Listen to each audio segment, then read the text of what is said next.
कदमों लाग करो तेजरा, पकड़ के दो पाए हुक्म करत है माशूक, बीच आशिक के दिल माशूक तुम्हारी अंगना, तुम अंगना के माशूक, ए हुक्म इल्म दृढ़ किया, अजुरू क्यों ना होत टूक टूक, अजुरू क्यों ना होत टूक टूक। सच्चिदानंद पार ब्रह्म पूर्णात पूर्ण पुरुषोत्तम परमात्मा अक्षरातीत श्री राज्य महाराज, आप अपने दिव्य परम धाम में अपनी समस्त ब्रह्मात्माओं को बड़े लाड प्रेम और प्यार से, बड़े भाव से, बड़े ही अंदाज लीला से गहन गुज गंभीर रहस्यों को अपने हृदय में छिपाए करके सारी अंगनाओं को सिर्फ इतना कह करके चरणारविंद तले विराजमान किए हुए हैं कि सखियों आओ चलो, तुमको अक्षर ब्रह्म की लीला, अक्षर ब्रह्म के दुख सुख रूपी संसार को अपने दिल रूपी पर्दे पर दिखाऊंगा। सारी सखियां प्यार भरी, इश्क भरी, प्रेम भरी, सेवा भरी, भोली भाली बेनियाज सखियां श्री राज्य महाराज के कहने पर आ बैठी मूल मिलावा में उन चरणों को घेर करके सोचने लगी, आज प्रियतम परमात्मा श्री राज्य महाराज अद्भुत लीला, अद्भुत रस, अद्भुत प्रकार से प्रेम का रसास्वादन कराएंगे। एक ऐसा अद्भुत परम धाम के अंदर में ही ऐसा पक्ष दिखाएंगे जिसको अनादि काल से परम धाम में रहते हुए भी हमने कभी नहीं देखा। सारी सखियों को श्री राज जी ने अपने चरणारविंद तले बिठाया। समस्त सखियों ने आपस में रोमांच के कारण एक दूसरे को अंग से अंग भराया और प्रारंभ हो गया फरामोशी का खेल, मायावी संसार का खेल, अक्षर ब्रह्म के दुख सुख रूपी संसार का यह जगत संसार रूपी खेल। सारी सखियां फरामोश कर दी गई, श्री श्यामा जी पर भी पर्दा कर दिया गया और ब्रज में अपने आप को सबने सुरता के रूप से जाना, गोपिकाओं के रूप में अपने आप को देखा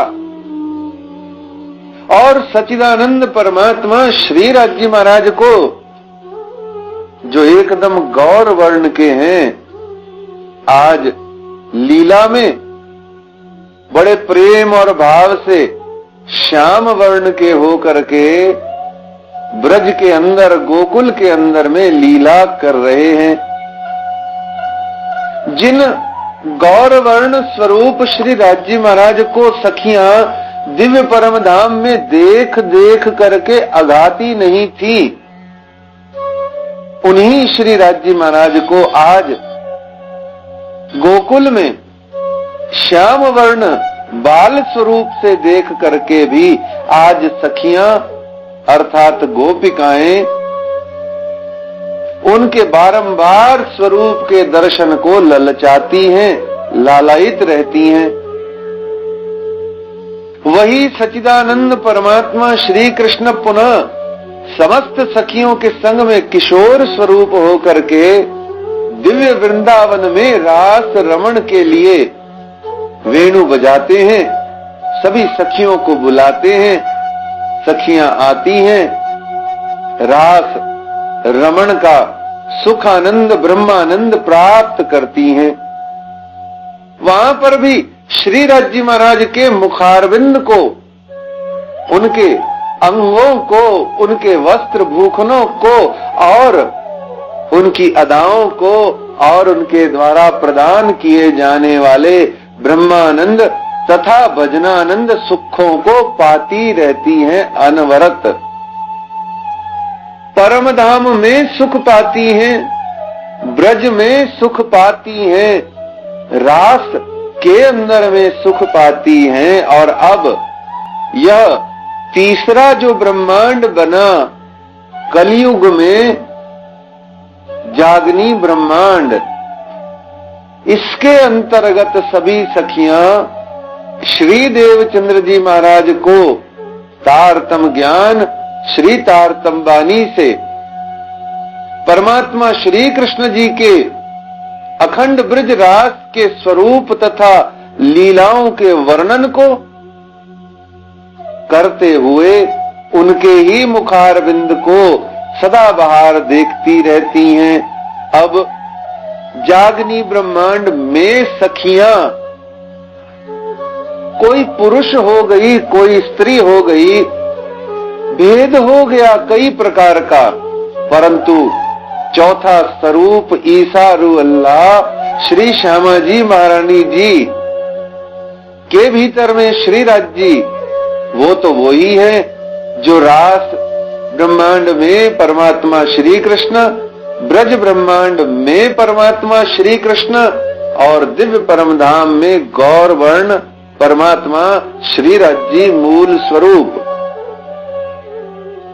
हैं। तो वही उन्हीं परमात्मा का सुख पाया जो परम धाम में गौर वर्ण, गोकुल के अंदर में बाल स्वरूप श्याम वर्ण, रास के ब्रह्मांड में श्याम वर्ण किशोर स्वरूप सुंदर मोहन मन मोहिनी सूरत, और आज श्री तारतम ज्ञान के माध्यम से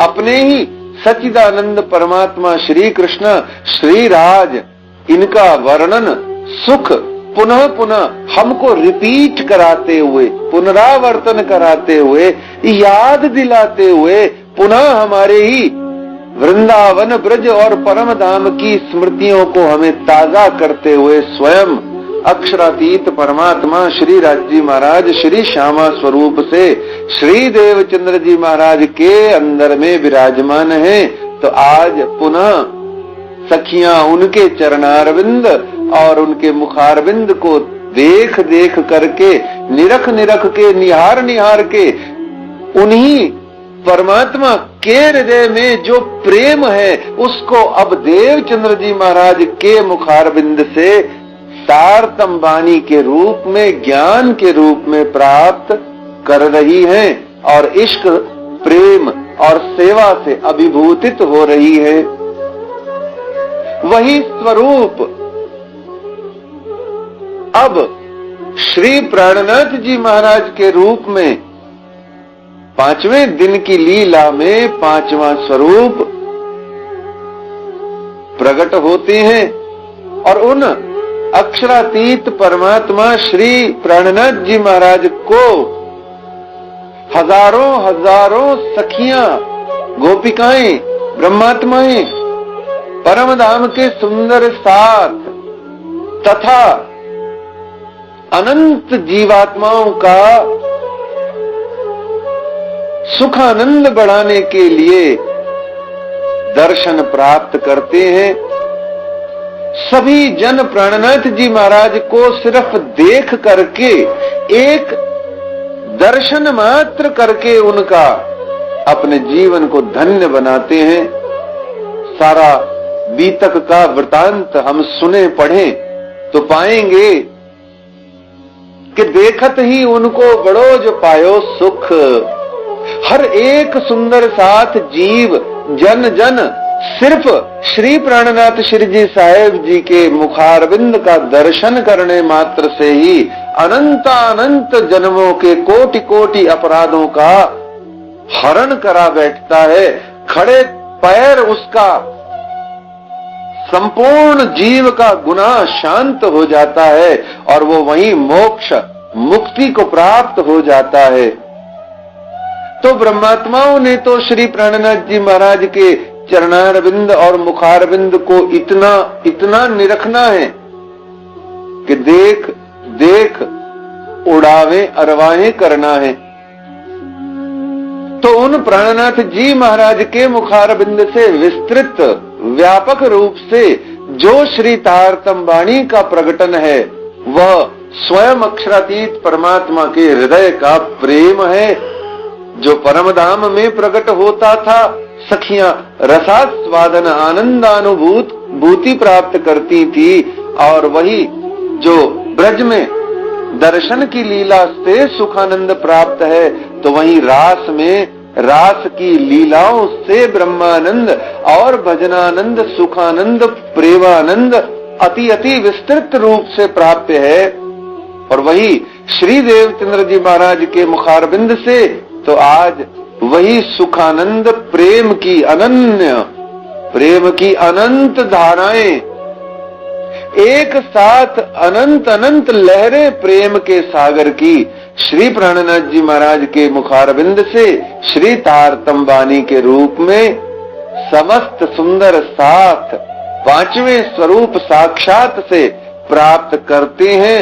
और आज छठे दिन की लीला में सब सुंदर साथ पुनः उसी आनंद को, उसी प्रेम को, उसी इसक को जब श्री तारतम सागर धर्म ग्रंथ श्री कुलजम स्वरूप साहेब की चौपाइयों का पारायण करता है, जब इन कुलजम स्वरूप साहेब के प्रकरणों का संत जन गुरुजनों के मुखारबिंद से श्रवण करता है, तो वही प्रेम, वही प्यार, वही सुखानंद, वही ईसक, वही जोश उनकी रग रग में नख शिक में भर उठता है। और हर एक आशिक अंगना सुंदर साथ अपने जीव को कुर्बान करने के लिए अपनी देह को टूक टूक कर डारूं यातन ऊपर कुंज बिहारी करने के लिए, आली मोही प्राणनाथ मन भायो करने के लिए तत्पर न्योछावर दौड़ना शुरू कर देती है। और दौड़ने वाली आशिक अंगना ही वास्तव में ब्रज से रास की ओर, काल माया से योग माया की ओर, देह से जागृति की ओर, सुपन से जागनी की ओर, अंधकार से प्रकाश की ओर, अज्ञानता से ज्ञान की ओर दौड़ती है। जो दौड़ती है वो ही आशिक अंगना होती है, और जो दौड़ने वाली आशिक अंगना होती है वही एक दिन पहुंचती है। जो दौड़ती नहीं, जो सोती रहती है, सो उठती उंगाती ले, वो पहुंचती नहीं है। दौड़ सको सो दौड़ियो, आए पहुंचा अवसर। महामती श्री प्राणनाथ जी महाराज ने स्पष्ट शब्दों में कह दिया कि सिर्फ और सिर्फ ईशक प्रेम है जो परमात्मा प्रियतम के ही पास में है और वो ही देते हैं और उन्हीं से मिल सकता है। दौड़ना हमको है, चलना हमको है, चरण उनके हैं, उन चरणों में से हमको ग्रहण करना है ईशक प्रेम का भाव। परंतु उन चरणों तक पहुंचने के लिए तारतम ज्ञान, तारतम वाणी का आचरण और इस तारतम वाणी को प्राप्त करके इसके कहे अनुसार, इसके आधार पर चरण चरण हमको चलना पड़ेगा। जो चलेगा वो पहुंचेगा, जो पहुंचेगा वो पाएगा, जो पाएगा सो डूबेगा, जो डूबेगा सो पुनः अभिन्न हो जाएगा। और ऐसा हो जाएगा कि उसको चाहे उसकी काल माया के तन के जीवित रहने की अवधि भले ही समाप्त क्यों न हुई हो, परंतु वो देह के बने रहने के कारण से भी, देह के बने रहने के दौरान में भी सुपना अक्षर ब्रह्म का चल रहा है, किंतु अपना सुपना तोड़ करके भी जागृत बुद्ध, निज बुद्ध, नूर बुद्ध को प्राप्त करके दिव्य परम धाम के अंदर में ही आठों जाम 64 घड़ी रमण करेगा। चरण आचरण रमण दर्शन श्री निजानंद संप्रदाय श्री कृष्ण प्रणामी धर्म में इतनी सरलतम विधि, सुगमता पूर्वक अक्षरातीत परमात्मा को पाने की विधि उपाय है, और इतनी सरल है कि इसको उपाय या विधि कहना भी बहुत कठिन काम है। इतना भी कहने की जरूरत नहीं। ये विधि है, ये उपाय है, ये सिद्धांत है, ये पद्धति है, इतना भी तो कहने की जरूरत नहीं। क्यों? ये है ही इतनी सरल, इतनी पतली, पानी से भी पतली, जल से भी पतली, और ऐसी आनंदमयी प्रेममयी पद्धति विधि को पा करके भी यदि हम सुंदर साथ होने के बावजूद भी अगर हम इस पद्धति और विधि पर आचरण, अनुपालन, अनुक्रमण यदि हम अनुकरण नहीं करते, तो फिर हमसे ज्यादा हतभागी, दुर्भागी, दुहागिन कौन? कोई भी तो नहीं। सच्चिदानंद परमात्मा की सुहागिन है, संदेह नहीं। सुहागिन होने के बावजूद भी अपने सुहाग की किसी भी प्रकार से यदि हम कोई भी सुखानंद, प्रेमानंद प्राप्ति की भावना ही अपने हृदय में नहीं रखते, पाना तो बहुत दूर, अपने हृदय में उनसे सुहाग का सुख पाने की भावना भी नहीं रखते, तो हमसे बड़ी दुहागिन कौन? सुंदर साथ ही दुहागिन हो सकता है, क्योंकि जो कभी सुहागिन रही ही नहीं, वो दुहागिन कैसे हो सकती है? ईशक बिछुरे से जानिए, ईशक जो मिलके बिछड़ी होए मेरे दुल्हा। जो मिलके बिछड़े उसको दुख पता है, तो जो कभी सुहागिन है, कभी थी, सो ही कभी दुहागिन हो सकती है। तो परमात्मा प्रियतम अक्षरातीत श्री राज्य महाराज ने इतनी सरल विधि दी, और वास्तव में विधि क्या कहें, आशिक और मासूक के मध्य में प्रेम तत्व के प्रसारण के लिए, प्रेम तत्व के ग्रहण के लिए, प्रेमानंद सुखानंद की प्राप्ति के लिए भी भला कभी कोई विधि होती है? कभी कोई पद्धति, कोई सिद्धांत होता है? इस जगत में माता अपने पुत्र को किस प्रकार अपनी ममता से नवाजे, प्रेम करे, क्या किताबों में पढ़ा जाएगा? क्या गुरुजी की चरण शरण में जाकर के सीखा जाएगा? क्या किन्हीं कंप्यूटराइज्ड ऑनलाइन गूगल में जाके सर्च करना पड़ेगा? बीइंग अ मदर, कैसे करके अपने बच्चे को प्यार किया जाए, भाई भाई से कैसे प्रेम पूर्वक रहे, क्या कोई विधि सिखाई जाएगी? भाई बहन में प्रेम कैसा है, इसका कोई सिद्धांत होता है भला? ऐसे ही पति पत्नी, दाम्पत्य जीवन, प्रियतम प्रियतमा, आशिक और मासूक में काहे का सिद्धांत? हाँ, अगर निहायत अनिवार्य कोई एक चीज है तो वो है आशिक और मासूक का होना, भाई भाई का होना। भाई और कसाई में निश्चित रूप से प्यार नहीं हो सकता। इसी तरीके से सुहागिन और सुहाग में प्यार हो सकता है, पर दुहागिन और सुहाग में प्यार कैसे होगा? हो नहीं सकता। इसलिए जो विधियां, जो उपाय बताया गया वो दुहागिन से सुहागिन होने का बताया गया। सुहागिन होकर के अपने सुहाग के संग में रह करके सुख पाने की विधियां कोई भी नहीं बताई, पर वो कहने को कह दी जाती हैं, क्योंकि समझना इस काल माया के ब्रह्मांड का सबसे पहला धर्म है। समझे बिना सुख पार को नहीं, ये पहला धर्म है। परंतु कोई देखा इस जगत में कि आशिक और मासूक को कोई विधि चाहिए। इसी प्रकार यह श्री तारतम वाणी, ये तारतम ज्ञान क्या है? एक सरलतम, सुगमतम, मिनिमम, न्यूनतम विधि है। क्या है? सिर्फ पढ़िए, सिर्फ सुनिए। पढ़ के, सुन के, पारायण से और श्रवण से इसमें डूब जाइए, अर्थात चिंतन से। श्री तारतम ज्ञान को पढ़ना अर्थात सदगुरु के मुखारविंद से, गुरुजन संत जन के मुखारविंद से इस श्री तारतम वाणी तथा सदग्रंथों को सुनना सबसे पहली शर्त है।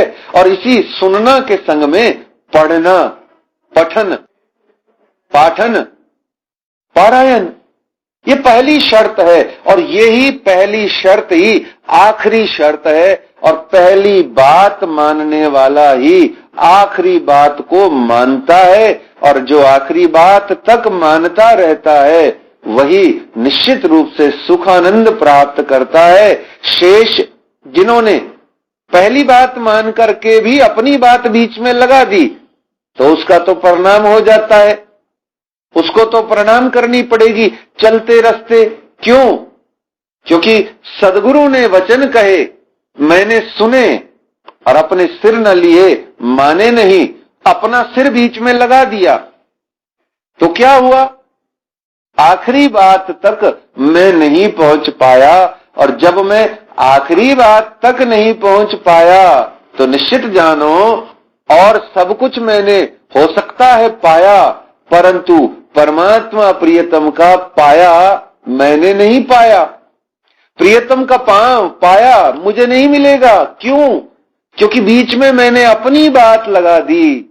और अपनी बात में एक और चीज जोड़ दीजिए, वह रूढ़िवादिता, परंपरावादिता, वह बातें जो दकियानुसी हैं, वह बातें जो जाहिरी हैं, बड़कों के गुमान की हैं, वो भी अपनी बात के जैसे लोगों की ही बातें हैं। उनको भी अगर मैंने बीच में लगा दिया कि चलो श्री तारतम वाणी का तो हो ही रहा है कार्यक्रम, अपना कार्यक्रम साथ में कर लेते हैं, डबल बेनिफिट हो जाएगा। अब क्या डबल बेनिफिट हो जाएगा? एक घड़ा पानी का भर के ले आए, अब उस घड़े में और कितना पानी डाल के भर के लाओगे? और भर नहीं सकते। एक ही विधि, एक ही दृष्ट, एक ही परमात्मा, एक तरफ की आंख अगर हमारी बनती है तभी बात बनेगी ना। तो इस प्रकार से ये जो श्री तारतम वाणी है, इसको हम चाहे इन ज्ञान के वचनों को चाहे हम जितना मर्जी सुन लें, सुनना जरूरी है, पढ़ना जरूरी है, पर जितना मर्जी हम इनको पढ़ लें और जितना मर्जी हम इनको सुन लें, फिर भी कसर रह जाती है। पहली बात मानना है कि सुनिए और पढ़िए, पर पहली बात मानने वाले ही आखिरी बात तक निभाते हैं, तो दूसरी बात भी निभानी पड़ेगी कि पहली बात कि इनको पढ़िए और सुनिए।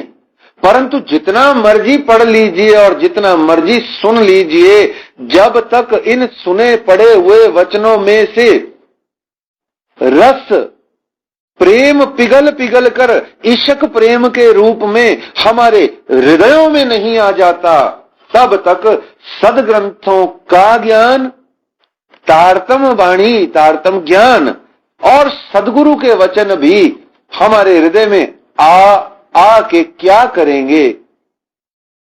समझिए बात को।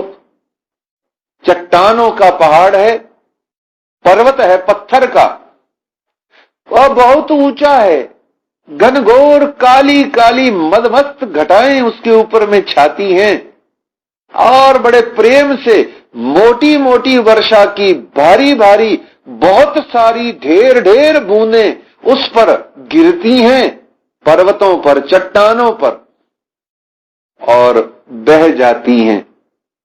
वही वर्षा की घनघोर काली काली काली घटाएं रेतीली भूमि पर, बालू पर, धरती के सीने पर गिरती हैं, तो धरती में से पौध अंकुरित हो जाते हैं, प्रस्फुटित हो जाते हैं, हरियाली छा जाती है चारों तरफ और देने में हो जाती है संपूर्ण सृष्टि के प्राणियों को आनंद, सुख, चैन, भूख प्यास से शांति। चट्टानों पर पड़ी वर्षा की बूंदें नीचे गिर गई टकरा टकरा करके, कोई काम न आई।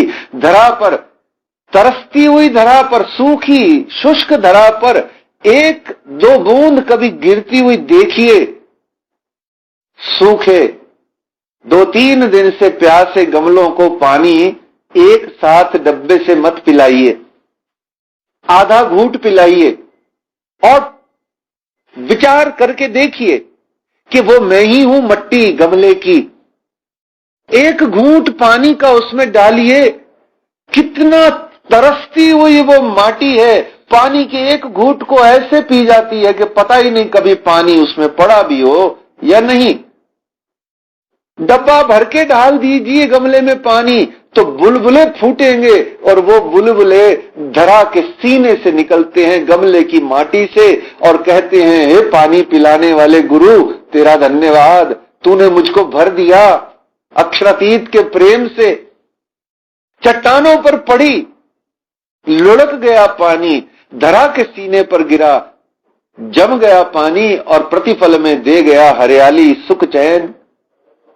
अगर हमारे अंतर चित्त में पड़ती हुई वाणी की ये मदमस्त प्रेम शराब के प्यालों से भरी हुई चौपाइयां, हम अगर धरा बन करके इस चौपाइयों को ग्रहण नहीं करते, अपनाते नहीं, यदि हम कठोर कठिन अति ढीठ चट्टानों की, पत्थर काले डिग्गों की भांति, अगर हम काले काले पत्थरों की भांति अगर हम इन पड़ी हुई चौपाइयों को अपने सिर पे ग्रहण करते हैं, तो अब ये चौपाइयां भी क्या करें, प्रेम रस कहां से पैदा करें। जो प्रेम रस की स्वयं शब्दों के रूप में बूंदे हैं वो सीधी हम पर पड़ रही हैं। अब और इश्क प्रेम की बूंदे कहां से लाएं, कौन से रूप से लाएं, किस स्वरूप से लाएं। श्री राज जी को बार बार प्रार्थना करते हैं, हे धनी दर्शन दीजिए, हे धनी बातें कीजिए, हे धनी कंठ से कंठ लगाइए। श्री राज जी महाराज तारतम वाणी के रूप में हमसे बातें करते हैं, कर रहे हैं। हमको सदगुरु, गुरुजन, संत जन और सुंदर साथ परमहंसों की रूप में प्रकट होके हमको कंठ से कंठ लगाते हैं, आशीर्वाद देते हैं, दर्शन देते हैं। वो सृष्टि के कण कण के अंदर में अपनी सत्ता, नूर, इश्क के रूप में, अपने एहसान के रूप में। अब और राजी महाराज किधर से कैसे हो करके काल माया के जगत में दिखाई देवे, ये परम धाम तो है नहीं, जहां श्री राजी महाराज पूरे अपने 5 वस्त्र, अपने 3 वस्त्र पहन करके श्यामा जी और श्री राज जी प्रकट हो जाएं, 5 हार दिखाएं, पाग दिखाएं, 4 जोड़े आभूषण दिखाएं। ऐसे तो अब इस कालमाया के जगत में वो पार ब्रह्म कैसे आ सकते हैं भला। हमारे हृदय में स्वरूप उठ के दर्शन निश्चित होगा, परंतु ऐसे सामने कैसे आ जाएं।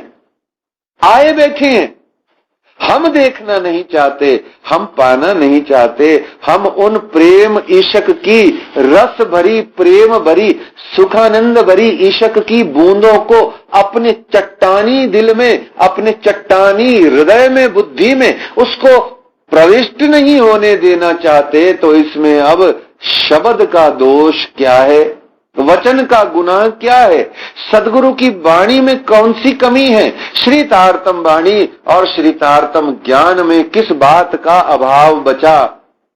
सिद्ध हुआ कि अभाव हमारे हृदय, हमारी बुद्धि में जो हमने चट्टाने धसा रखी हैं, कठिन कठोर अति ढीठ पत्थर की भांति जो हम हुए बैठे हैं, वहीं पर ये प्रेम रस इश्क प्यार की ज्ञान की बौछारें नित निरंतर जो हम अपने ऊपर पारायण के रूप में और गुरुजन संत जन हमारे ऊपर में प्रवचन चर्चा कथा के रूप में जो सदा सर्वदा बरसाते रहते हैं, उसको अगर हम ग्रहण करके ग्रैस्प करके अपने अंदर में उसको लेकर के अगर हम चिंतन के माध्यम से हरियाली का प्रस्फुटन न करें, तो अब ये वचन क्या करें। तो ज्ञान को कितना मर्जी सुन लो, जितना मर्जी सुन लो, जब तक उस ज्ञान को इतना सुने और इतना पढ़ें कि हमारी धरा जो चट्टानों की तरह कठिन कठोर अति ढीठ है, अर्थात दैहिक बुद्धि, देह बुद्धि, सुपन बुद्ध, वो पिघल करके रसपूर्ण अर्थात जागृत प्रेम पूर्ण न हो जाए, तब तक इसका पारायण और श्रवण इतना कीजिए कि वास्तव में और काम जब हक को कोई नहीं देत रूहों सुख बनाए, तो अंगनाओं के पास में भी और कोई काम नहीं होना चाहिए कि जब तक वो सुख बनाए देने वाले पार ब्रह्म अक्षरातीत अपने हृदय में से जो प्रेम प्यार दे रहे हैं श्री तारतम ज्ञान के रूप में, वो जब तक मेरे हृदय में प्रकट हो करके अंतरात्मा में उस प्रवाहित सुख को प्राप्त नहीं कर पाता, तब तक मैं श्री राज्य की इस श्री तारतम वाणी के पारायण श्रवण से पीछे नहीं हटूंगी, कभी इसका त्याग नहीं करूंगी। सिर्फ यही मेरा एकमात्र काम है, करना दीदार हक का यही मोमिनो ताम। और वर्तमान में हक श्री राज्य कौन है? वर्तमान में हक श्री राज्य यह छठे दिन की लीला में श्री कुलजम स्वरूप साहेब है, इसका दीदार करो। और किताब का दीदार कैसे होता है? किताब या ग्रंथ का दीदार इन आंखों से होता जरूर है, पर पारायण के माध्यम से और श्रवण के माध्यम से हर एक चीज के दीदार की अपनी अपनी विधि होती है। पिक्चर हॉल में पिक्चर देखने जाते हैं तो पिक्चर देखने की विधि है, कमरा बंद, हॉल बंद होना चाहिए, नहीं तो पिक्चर दिखाई नहीं देती। बायोस्कोप में देखना हो तो आंख को बंद करके दूसरी आंख से देखना पड़ता है। और फिर कभी पड़ोसियों के घर में कौन आया कौन गया, उसको देखने के लिए भी अपनी जाली में से कनखी लगा के शरीर बचा के आंख से देखना होता है। हर एक चीज की विधि होती है। ऐसे ही इस किताब को देखने की भी, दीदार करने की भी विधि है, और वो विधि है इसको पढ़ा जाए अथवा इसको सुना जाए। तो सुनना और पढ़ना, लेकिन कितना कैसे अपने अंतर मन को, अपने बुद्धि को धरती की भांति प्यासा बना करके, न कि चट्टानों की भांति सख्त करके इसको सुने। अब सुने चट्टानों की भांति, पर्वतों की भांति, पत्थरों की भांति, और सोचें, विचार करें और अभिलाषा ये रखें कि बस पौध मेरे अंदर से ही उगे, सारा इश्क प्रेम मेरे अंदर आ जाए। तो आएगा कहां से भैया?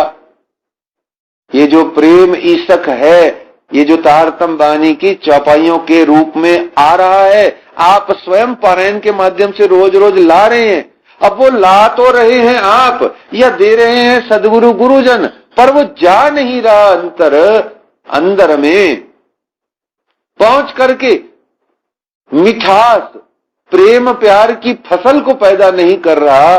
तो इसमें वाणी असफल नहीं, हम स्वयं असफल हैं। इसमें वाणी की महिमा की कोई कमी नहीं, सार्थकता हमने प्राप्त नहीं करी।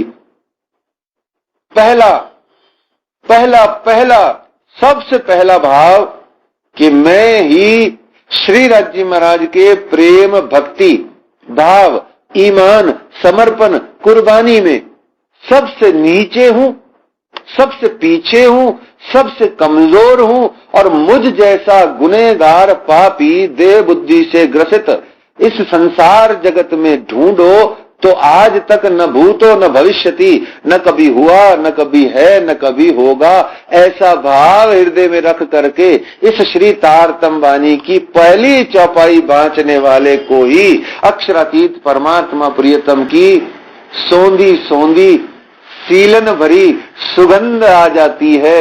जैसे गर्मी के बाद में जब मास आता है मानसून का, तो जब पहली बारिश कहीं 30-40 किलोमीटर दूर हुई होए तो यहां तक भी हमें मीठी मीठी माटी से युक्त सुगंध आ जाती है, ठंडी हवाएं आ जाती हैं। उसी प्रकार जिस दिन अपने आप को असमर्थ माना एक बात, और समर्थवान बना दीजिए, सामर्थ्यशाली कर दीजिए की प्रार्थना करी। याद रखिए, स्वयं को असक्षम मान करके कुंठित नहीं होना, निराश अवसाद से ग्रसित नहीं होना, बल्कि स्वयं को निर्बल दुर्बल असहाय अनाथ अपंग लूला लांगड़ा जान करके प्रार्थना करनी है, रोना है, गिड़गिड़ाना है। उन श्री राज जी महाराज के चरणार बिंद में और प्रगाढ़ प्रार्थना विनती करनी है, न कि वहां पर बैठ करके कोई अपने दुनिया संसार जगत के निर्बलता असहायता के कोई उनको गुणगान करके उनके कान पकाने हैं। इस जगत में कभी कभार हमने देखा होगा जो वाचाल लोग होते हैं, ज्यादा बोलने की जिनको आदत होती है, और अगर वो बाई चांस ज्यादा बोलने वाले लोगों के घुटने में दर्द होए या कहीं शरीर में कोई और रोग होए तो आप उनके पास बैठते जाइए, वो पौन 1 घंटे तक आपको अपने घुटन अंग की कथा सुना देंगे। अपने श्री राज जी के प्रेम के विरह के दर्द की नहीं, अपने शरीर के दर्द की इतनी गाथा सुना देंगे कि पूछिए मत। ऐसे निराश अवसाद कुंठा से ग्रसित होके श्री राज जी महाराज को आधा 1 घंटा अपनी व्यथा कथा नहीं सुनानी, हमको सुनानी है उनको परमात्मा को अपनी आस्था की कथा, अपने प्रेम की प्राप्ति और प्रेम की रस की प्राप्ति की कथा उनको सुनानी है। और वो कथा सिर्फ इतनी सी है कि परमात्मा प्रियतम आप प्रेम दे दीजिए, आप हमारे हृदयों में वही परम धाम वाला प्रेम प्यार पैदा कर दीजिए, वाहिदत दे दीजिए। यही भावना हमको रखनी है। तो सबसे पहली बात, अपने आप को गुनहगार जानिए तो सही। ये है चट्टानी भाव, पर्वतों की तरह कठोर भाव, पहला यही है। इसीलिए ये श्री तारतम वाणी अंदर जाने को तत्पर होती है, हमारे को बरखा की बूंदों की भांति गीला करने को तत्पर होती है। पर हम कहते हैं हम तो पहले से ही फर्स्ट क्लास हैं, जैसे है बहुत बढ़िया है, हमने जो जीवन जिया इससे बढ़िया कोई जी नहीं सकता, हमारी खुददारी स्वाभिमानी ये वो इतना कर कुरा करके हम इस श्री तारतम वाणी की पारायण तो न जाने किस रूढ़िवादी भाव से करते तो है, पर वो जो रस प्रेम पिघल करके इस घनीभूत शब्दों से द्रवीभूत हो करके जो चित्त भीतर में आनंद सुख चैन आना चाहिए उसका कोई पता ही नहीं चलता।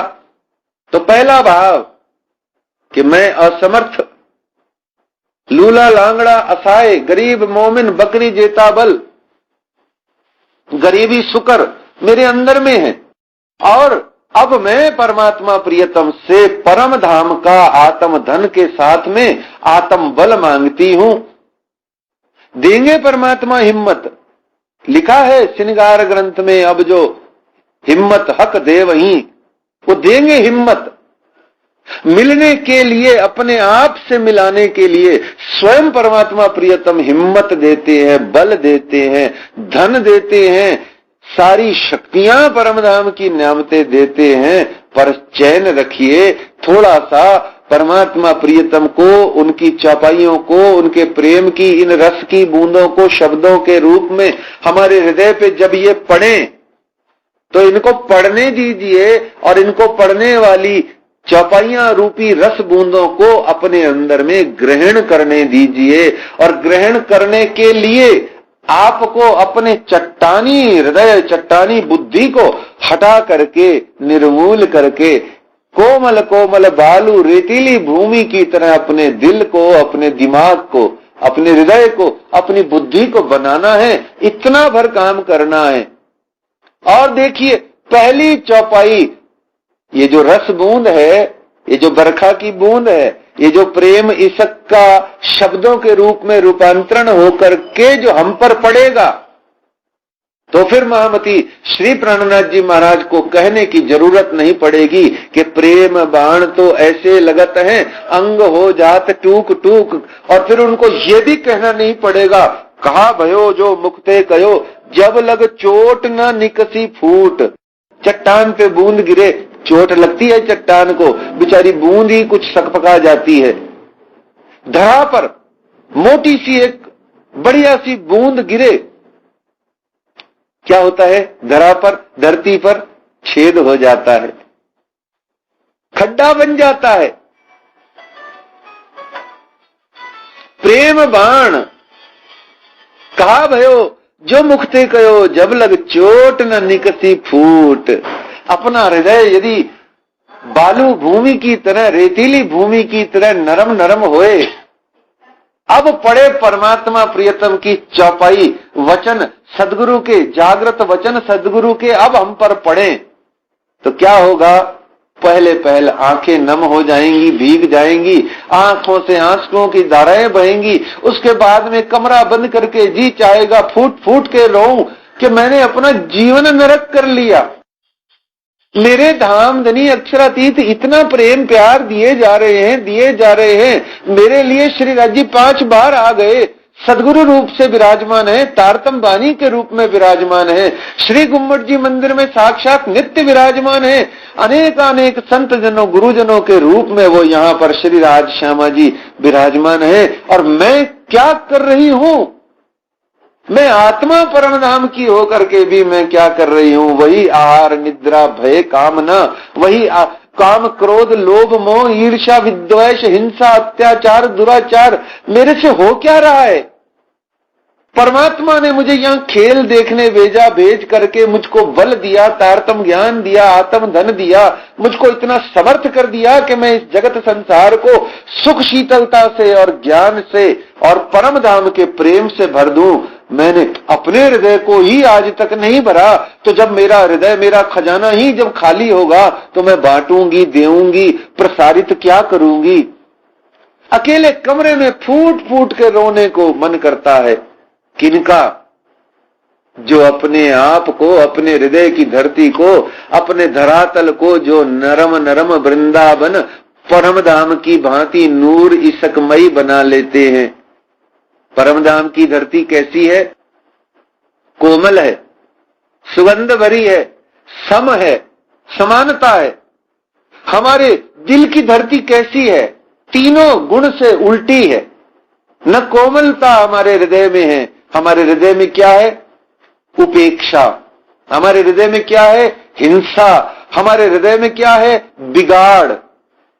बिगाड़ दे इसका, मार दे इसको, पीट दे इसको, मेरी नहीं सुनी, ले तू चल यहां से, ये किया वो हो जा, ऐसा किया तेरा वैसा हो जाए। क्या है? कोमलता है हमारे हृदय में। ईर्ष्या विद्वेष ने हमारे हृदय की धरती को इतना हिंसक, इतना कठिन कठोर बना दिया, इतना सख्त कर दिया। तो फिर परमात्मा प्रियतम की ये प्रेम रूपी वाणी की रस बूंदें बरखा के रूप में जब हम पर पड़ेंगी तो बूंदों का ही नुकसान होगा। हमारी धरा पर छेद, हमारी धरा पर चोट कैसे लगेगी? और नहीं लगेगी तो अब ये वचन क्या करें? तो रोती है आशिक अंगना जिसकी धरा कोमल होती है। पछताती है वो आशिक अंगना कब के लिए? कि आज इतने वर्षों बाद मेरे दिल की धरा कोमल हो पाई। काश इस घटना को मैंने अपने जीवन में कईयों बरस पहले कर दिया होता तो आज तक तो ऊंचे ऊंचे जमुना जी पर 7 घाट के जो वृक्ष हैं उनका आनंद आ रहा होता मेरे हृदय में। एक एक मेरे हृदय का जर्रा जर्रा प्रियतम प्रियतम पुकार रहा होता, मेरा नख शिक रोम रोम रग रग में परमात्मा प्रियतम का प्रेम भर चुका होता। काश मैंने अपने आप को कठिन न बनाया होता।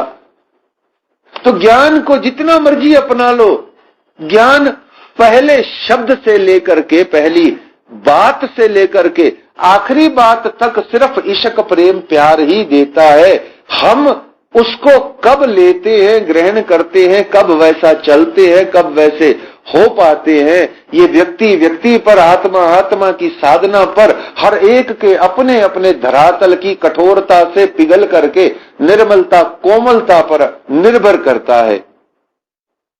ज्ञान का, सदग्रंथों के ज्ञान का, सदगुरु के प्रवचन का, गुरुजनों के संत जनों के सिखापन में कोई कमी नहीं होती, सब वैसे ही होते हैं। शास्त्र ले चले सदगुरु सोई, वाणी सकल को एक अर्थ होई, सबे सियाने एक मत पाई, पर अजान देखे रे जुदाई। परमात्मा प्रियतम एक है, उनको पाने का रास्ता एक है, प्रेम। सिर्फ ये जो कठोर कठिन धरतियां हैं, जो इतनी सारी हर एक के हृदय और बुद्धि रूपी, उनको निर्मल कोमल सुगंध भरा सम समानता से बनाना, इसकी साधनाएं अलग अलग है।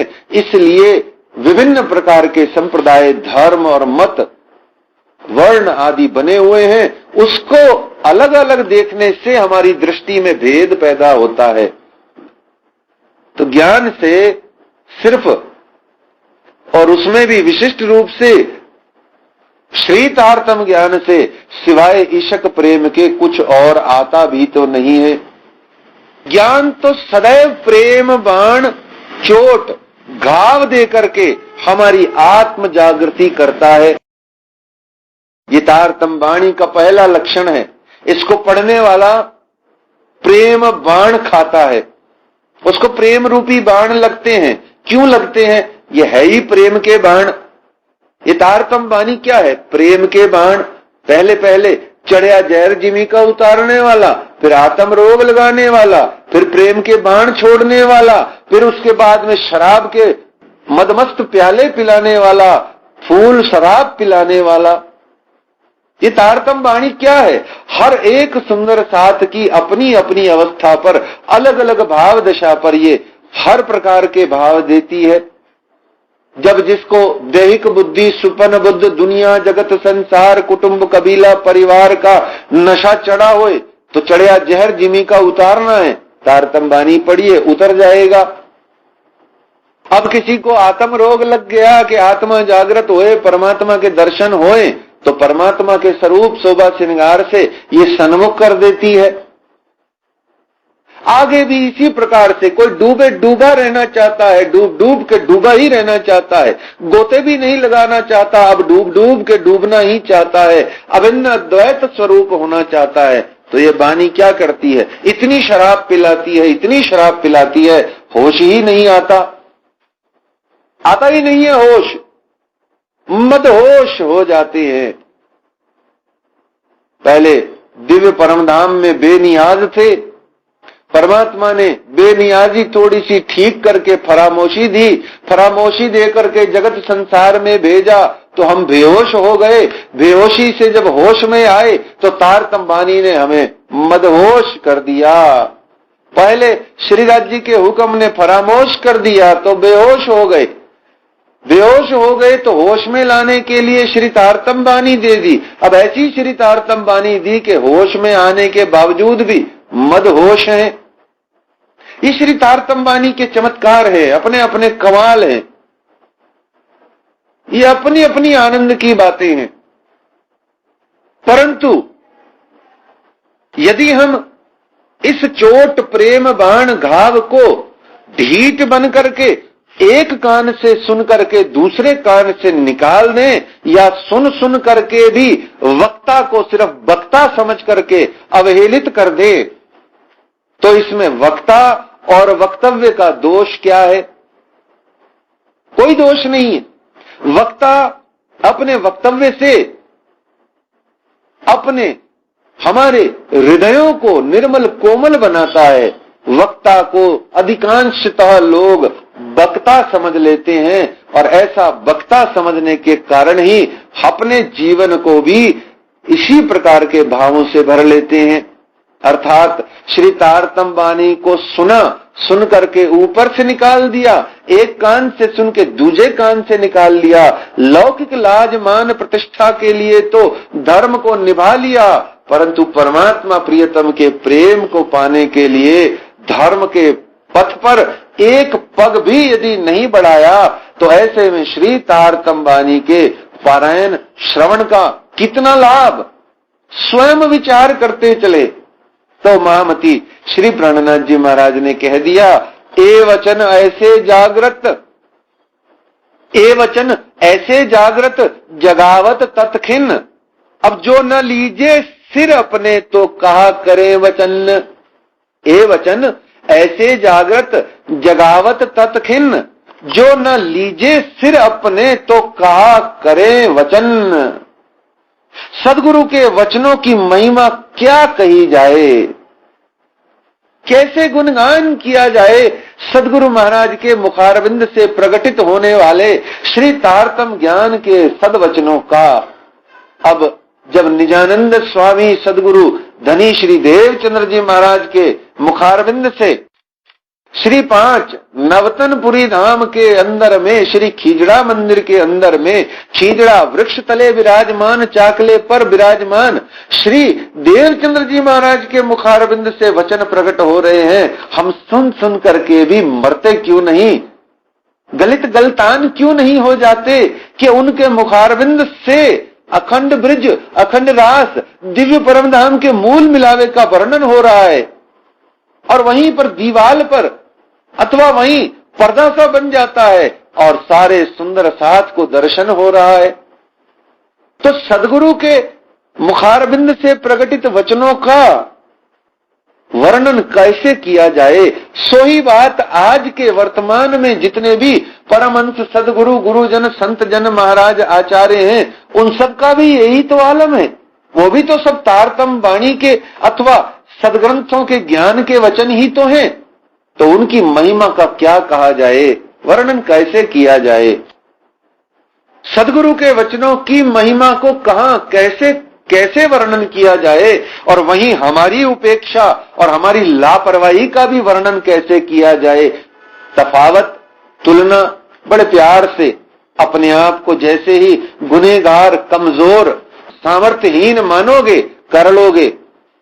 और सामर्थ्यहीन गुनहगार कब मानोगे, जब अपनी बुद्धि, अपनी बात, अपना सिर, अपनी भावना अर्थात मैं खुद ही अहंकार को बीच में नहीं आने दोगे, तब ही अपने आप को मानोगे कि मैंने सदगुरु के, गुरु के, मैंने श्रीराज जी के वचनों को सुन करके भी उसकी उपेक्षा करी।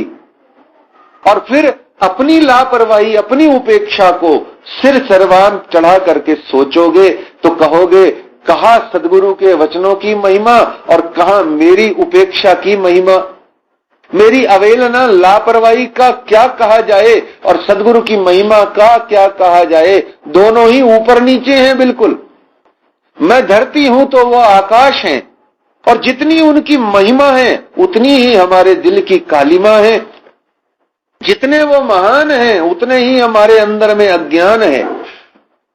और धनी के शब्द कृपा की छाया है तो हम सदाबहार बंधन में माया के हैं। सदगुरु के वचन जागृति, स्फूर्ति, ऊर्जा, उमंग में हमें सदा सतर्क चौकस करते रहते हैं और हमारी बुद्धि में आसक्ति पुनः पुनः हमें माया के जगत में, पिंड में आवरण से आवृत करके निष्क्रिय करती रहती है, आसक्त करती रहती है, आलस्य बनाए रखती है, उपेक्षा करने वाली बनाए रखती है। अपने अंतर भीतर में ये तफावत का जन्म होने पर तत्काल प्रभाव से श्री तारतम वाणी पर ईमान आता है। क्योंकि किसी को हम समझेंगे नहीं, समझ करके आस्था और श्रद्धा से उसको अति अति अति अति अति अति महान नहीं जानेंगे, उसकी महिमा जब तक अपरंपार के रूप में नहीं देखेंगे, श्रद्धा विश्वास प्रेम और भक्ति का भाव थोड़ा बहुत तो दिल में आने में समय नहीं लगता, पर जब तक वो उन्वान परवान पराकाष्ठा पर नहीं पहुंचता तब तक निश्चित जानो हमारे दिल भीतर में बैठा हुआ, हमारे हृदय में विराजमान वो परमात्मा प्रियतम हमको भी नहीं दिखता। सर्वप्रथम हमें वचनों का श्रवण करना है, फिर ग्रहण करना है, फिर उन पर ईमान श्रद्धा से सिर्फ और सिर्फ चिंतन करना है। हम प्रथम पग पर श्रवण नहीं करते, पठन नहीं करते, श्रवण नहीं करते, प्रथम ही पग पर हम श्रवण नहीं करते, इसलिए काल के ग्रास में समाये जा रहे हैं, अर्थात अपने ही हाथों से अपने पांव पर कुल्हाड़ी मारते हुए इस मान के देह के अति दुर्लभ सुदुर्लभ अवसर को हम व्यर्थ स्वयं गवाए जा रहे हैं। जागृत शब्द धनीय के तत्खिन करे मकसूद, जागृत शब्द धनीय के तत्खिन करे मकसूद, सोई शब्द लिए बिना होत जात नाबूद। हम खुद अपने हाथों से ये शब्द ग्रहण न करके अपने सिर पे न लेकर के ही तो नाबूद होते जा रहे हैं, काल के ग्रास में चलते जा रहे हैं, मरते जा रहे हैं।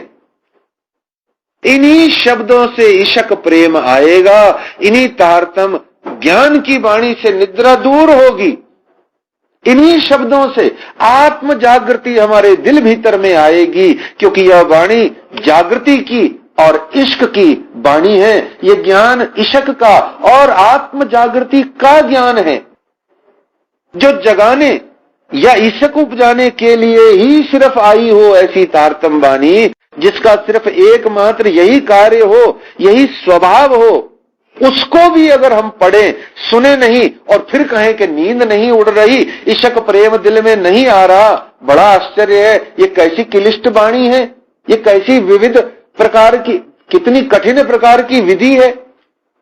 और दूसरी बात, इसको पढ़ सुन करके भी, पहले पढ़े सुने नहीं और दूसरा पढ़ सुन तो लें परंतु इसमें डूबे नहीं। और दूसरी बात, इसको पारायण श्रवण करके पढ़ सुन करके इसमें डूबे नहीं, चिंतन से परिदृश्य से उन बातों को, उन स्वरूपों को, उन लीलाओं को, उस इश्क प्रेम प्यार को ग्रहण नहीं करें और फिर कहें कि हमारी आत्म जागृति नहीं हो रही, इश्क प्रेम नहीं आ रहा, तो अब इसमें वचन क्या करे, सदगुरु क्या करे, तारतम वाणी रूपी ये ज्ञान में भांग में स्वरूप श्री राज जी का स्वयं क्या करे। हम इन वचनों से प्रेम जगाने के लिए इन वचनों को अपने सिर पर नहीं लेते। हाँ, इन वचनों से संकलित जो श्री कुलजम स्वरूप साहेब धर्म ग्रंथ है उसको सिर पर लेकर के सोचते हैं इसमें से सीधा हमारे सिर में कोई संप्रेषण हो जाएगा, परंतु ऐसा नहीं होता। घर में अगर 3-4 भाई रहते हो और तीनों चारों भाइयों के छोटा छोटा नवजात शिशु हुआ हो, तो जो एक जिसकी वो माता है वो जब अपने बच्चे को लेती है अपने ऊपर में, अपने दिल पे, अपने गोदी में, तो वो ही लेती है, गजब का लेती है। और अन्य माताएं भी उसको सिर पे धारण करती हैं, गोदी में लेती हैं, परंतु वो गजब की बात नहीं होती। ऐसे ही इस स्वरूप साहेब को सिर पे लेने का अधिकार सिर्फ उनको है जो इसको सिर में लेते हैं, सिर पे नहीं, सिर में लेते हैं। इसको सिर में ग्रहण करना है और जिसने सिर में ग्रहण कर लिया वो इसको 24 घंटे सिर पे ले लेके ना घूमे, ऐसा कभी नहीं होगा। ले लेके ही घूमेगा, चैन नहीं पड़ेगा, छाती से लगा के घूमेगा, जेब में छोटे छोटे गोटे किताबें रख के घूमेगा, क्योंकि सिर में जो ले लिया, इन्फेक्शन तो अंदर है, बाहर से अंदर काहे का इन्फेक्शन। ये जो जागृत वचन सुपन रहे न आगू जाग, पर लिया न सिर अपने तो रही सुपन दे लाग। ये ऐसे वचन हैं, इसको देखते ही, सुनते ही, पढ़ते ही, स्पर्श करते ही सुपना इसके आगे टिक नहीं सकता। लेकिन अपने सिर पे, सिर में न लिया हुए तो फिर सुपन के साथ में ही देह लगी रह जाती है। अब जब सुपन के साथ में देह लगी रह जाती है तो देह उड़ नहीं पाती। तारतम ज्ञान पाना है, तारतम ज्ञान से ईशक पाना है, पर तारतम ज्ञान से ईशक तब आएगा जब बीच में से ये जो सुपने के साथ में लगी हुई देह है ये उड़ेगी तब। और तारतम वाणी तारतम ज्ञान का काम है, सबसे पहला काम है कि ये हमारी आत्मा जो सुपन दे, सुपने के साथ में सुपन बुद्ध देहाध्यास के साथ में अहंकार मोह के साथ जुड़ी हुई है, उसको तोड़ करके, निवृत्त करके, अनावृत करके, दूर करके, उलांग करके, उगाड़ करके इसको पटाक्षेप कर देती है, दूर दूर कर देती है। ये पहला काम है इस तारतम वाणी का। और लीजिए अपने सिर पे, हाथों हाथ देह उड़ जाएगी, लेकिन फिर भी पूरी देह नहीं उड़ेगी, पूरी देह तो वास्तव में ईशक से उड़ेगी। तो महामती श्री प्राणानाथ जी महाराज कहते हैं जागृत वचन अनुभवें, कि जब हमने सदगुरु की चरण शरण में रह करके इस जागृत शब्द वाणी का, तारतम वाणी का अनुभव कर लिया, इस श्री तारतम वाणी से, चिंतन से अखंड ब्रिज रास परम धाम के अंदर में स्वरूप शोभा श्रृंगार सबका सुख आनंद प्राप्त कर लिया, अनुभव कर लिया, अखंड घर वतन का प्राप्त कर लिया।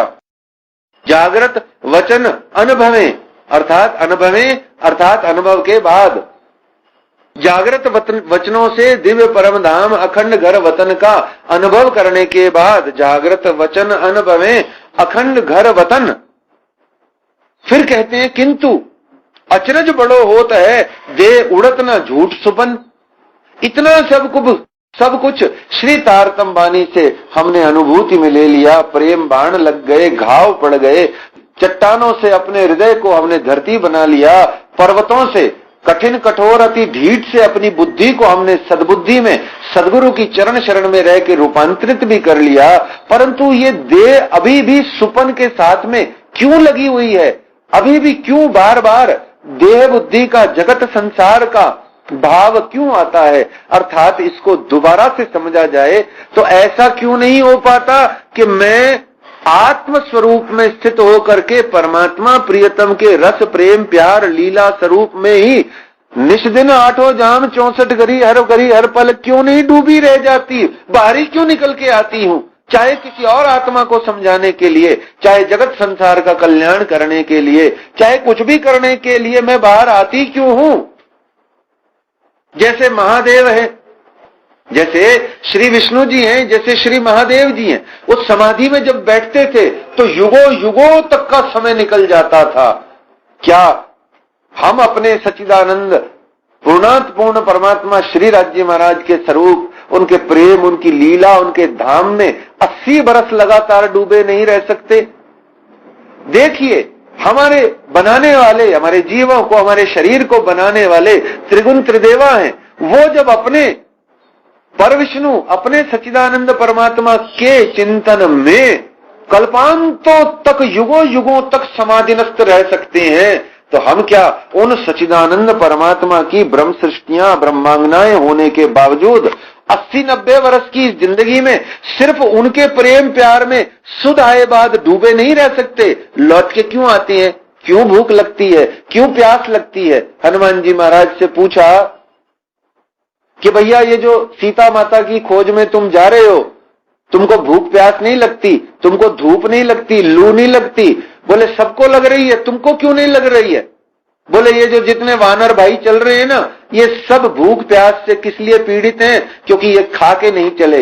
ये बोले अच्छा चलो मान लिया खा के नहीं चले, तुमने पहले खा लिया साल भर का, परंतु ये तो बताओ, जैसे वृक्षों के नीचे ये वानर चल रहे हैं वैसे तुम चल रहे हो, तो इनको लू लग रही है, इनको हैजा हो रहा है, तुमको क्यों नहीं हो रहा? तो हनुमान जी बोले ये छाया में नहीं चल रहे। बोले भाई वही बराबर की छाया मिल रही है। बोले नहीं फर्क है। बोले क्या? बोले जब मैं चलने लगा था माता जानकी की खोज में, तो भगवान श्री राम ने अपने हाथों का छाता बना के मेरे सिर पे रख के मुझे आशीर्वाद दिया था, वो छाता हटा ही नहीं अभी तक। मुझे लू कहां से लगे, गर्मी कहां से लगे, कैसी तकलीफ होए? तो क्या हम 80 वर्ष तक अपने प्रियतम परमात्मा के जो चरण हमने मूल तन परम धाम में थाम रखे हैं, वो चरणों को हम यहां आकर के छोड़ क्यों देते हैं? ये भावना की बात है। कहने का भाव, देह बुद्धि से आसक्ति कम होना एक बात, और दूजा आत्मा का परमात्मा में अनुरक्त होकर डूब जाना, यहां पर इशक में डूबने की बात कही।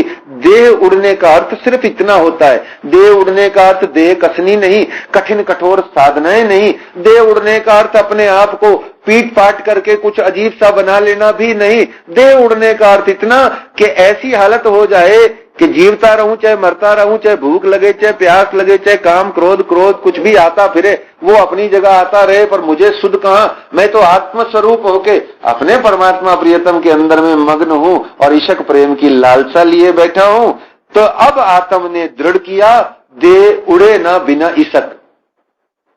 तो महामती श्री प्राणनाथ जी महाराज हम सबको कहते हैं, तारतम ज्ञान से अपनी धरती को कोमल बनाइए, निर्मल बनाइए, घनीभूत शब्दों से द्रवीभूत रस को, प्रेम को प्राप्त कीजिए। और जब इस दृढ़ता को आत्मा प्राप्त कर लेती है कि ये दैहिक बुद्धि देहाध्यास सिर्फ परमात्मा प्रियतम के प्रेम के आने के बाद उड़ता है, तो जब आत्म ने दृढ़ किया, देह उड़े न बिना इशक, जोश इशक दो मिले जब उड़े देह बेशक। और जैसे ही ये दैहिक बुद्धि छूट करके आत्मा परमात्मा के स्वरूप में संलग्न हो जाती है, तो जोश के साथ, इशक के साथ साथ जोश भी मिलता है, और जोश और इशक मिलता है। और जोश और इशक सिर्फ परमात्मा की मेहर से मिलते हैं, ये हमेशा याद रखने की जरूरत है। तो इस दुनिया में आकर के अगर हम कुछ कर सकते हैं, जिस अहंकार को हमें प्रदान किया गया है जिस कार्य को सिद्ध करने के लिए, वो है साधना। श्री तारतम वाणी के पारायण श्रवण की साधना। अपने अहंकार, अपने बल, शारीरिक बल, सौष्ठव को, अपने रूप लावण्य को, अपनी शक्तियों को श्री तारतम वाणी के पारायण श्रवण और चिंतन में लगाइए। शेष परमात्मा खुद देखते हैं, खुदा देखता है सबन और जानता है सबन के मन। अपने आप जोश और इशक से हमारी बुद्धि को, हमारे हृदय को भर देंगे। और देह उड़ाने के लिए हम जब दौड़ेंगे, साधना करेंगे, तो पुनः इसी श्री तारतम वाणी से हमें एक और बात समझ में आएगी कि प्रेम और आवेश जहां एक और सिर्फ परमात्मा प्रियतम देते हैं, तो श्री तारतम वाणी के पारायण श्रवण की शक्ति तो परमात्मा ने दिव्य परम धाम से काल माया का तन और बुद्धि दे करके हमको पहले से भेजा हुआ है। गलती हमारी है, हमने तारतम वाणी बांची नहीं, सीधा परमात्मा से जोश इशक मांग मांग करके उनके कान पकाते हैं और दोषी उनको ठहराते हैं। दोषी है हम। जैसे ही अपने आप को दोषी मानेंगे, परमात्मा प्रियतम हमें सदा बहार दिव्य परम धाम का जोश और इशक देंगे। और ए धनी बिना न आवही जोश इशक प्रेम काम, याद रखिए। तो महामती श्री प्राणनाथ जी महाराज ने कहा, इस प्रेम के ज्ञान का पारायण और श्रवण करते हुए इसका चिंतन कीजिए। साथ जी जागिए, सुन के सबद आखर, सकल आयुध अंग साध के दौड़ मिलिए धनी निज घर। क्या कीजिए आप? सिर्फ ऐसा कीजिए जो मांग लई प्यारी उम्र ए जो रबद के वक्त।